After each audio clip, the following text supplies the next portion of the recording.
Hello everyone. Today we are going to list the 13 online material science and metallurgical engineering courses offered on EDX platform. You can earn a certificate upon completion of these courses. Let's start the video. First course is Introduction to Steel by Mark Mierdaunick, Professor of Materials and Society and the Director of Institute of Making, University College London. This course is an introduction to steel, exploring its history and cultural context, where it comes from, how it works, why we use so much of it, and how we might use it in the future. Next course is Structure of Materials by Silvija Gradecake, Professor, Massachusetts Institute of Technology. Discover the structure of the materials that make up our modern world and learn how this underlying structure influences the properties and performance of these materials. Structure of Materials course divided into 3 parts. First part is Fundamentals of Materials Structure. The course begins with an introduction to amorphous materials. We explore glasses and polymers, learn about the factors that influence their structure, and learn how materials scientists measure and describe the structure of these materials. Second part of Structure of Materials is the crystalline state. Part 2 provides an introduction to the study of crystallography. We begin by looking at crystals and their symmetries in 2 dimensions. Then, we expand into 3 dimensions, exploring the underlying crystalline structures that underpin most of the materials that surround us. Finally, we look at how tensors can be used to represent the properties of 3-dimensional materials. And we show how these change as a function of the crystalline symmetry. Second part of Structure of Materials is liquid crystals, defects, and diffusion.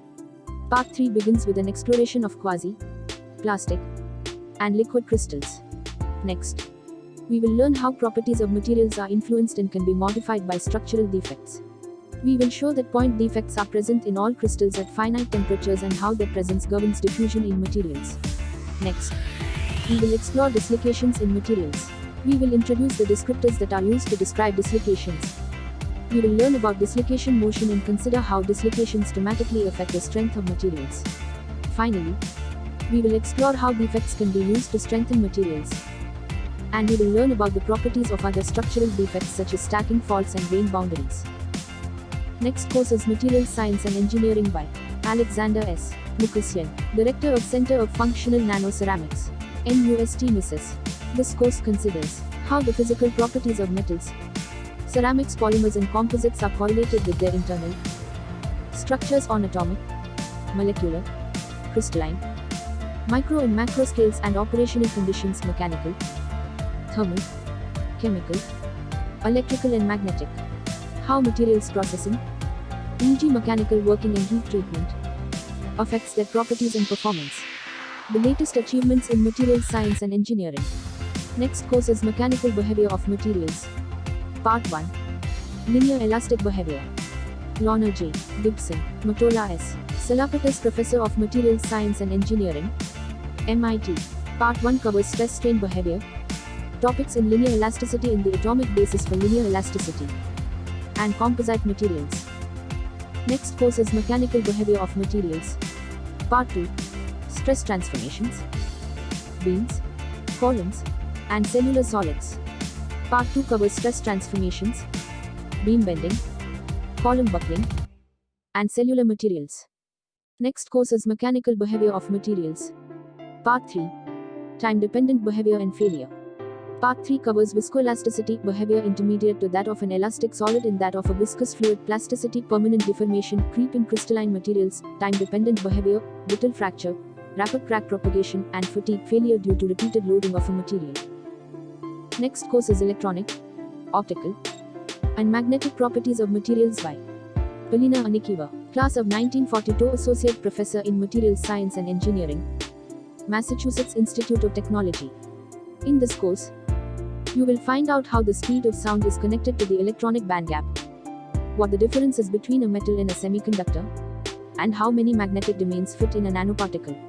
You will explore a wide range of topics in the domains of materials engineering, quantum mechanics, solid-state physics that are essential for any engineer or scientist who wants to gain a fuller understanding of the principles underlying modern electronics. Next course is Graphene Science and Technology by G. Sun, Associate Professor, Department of Microtechnology and Nanoscience, Chalmers University of Technology, Sweden. Graphene offers a wealth of potential future applications in composites, solar cells, sensors, superchargers, etc. The list is endless. This course takes a closer look at the particular potential graphene offers within electronics, e.g. optoelectronic devices using graphene produced via chemical vapor deposition (CVD) and industrially compatible technique. This course content was developed at Chalmers University of Technology, who is the coordinator of the Graphene Flagship, EU's biggest research initiative ever. At the Chalmers Graphene Center, research and industry cooperate in the field to achieve interplay and synergies. Next course is Solid State Devices 1 by Gerhard Klimek, Director of the Network for Computational Nanotechnology, Riley Director of the Center for Predictive Materials and Devices, Professor of Electrical and Computer Engineering, Purdue University. Technology users will gain an understanding of the semiconductor physics that is the basis for devices. Semiconductor technology developers may find it a useful starting point for diving deeper into condensed matter physics, statistical mechanics, thermodynamics, and materials science. The course presents an electrical engineering perspective on semiconductors, but those in other fields may find it a useful introduction to the approach that has guided the development of semiconductor technology for the past 50+ years. Last course is Introduction to Computational Materials Design by Yoshitada Morikawa, Professor, Department of Precision Engineering, Graduate School of Engineering, Osaka University. The purpose of this course is to analyze the present status and possibilities of computational materials design and to implement a new paradigm of materials science by learning basic cutting-edge computational methods and exercising materials design using quantum simulation program codes. This course will focus on the basics of quantum simulations and their application to chemical reactions, semiconductor spintronics, carbon functional nanomaterials, dynamics at surfaces, strongly correlated in superconducting materials, materials informatics, and parallel computing on the world's fastest supercomputers.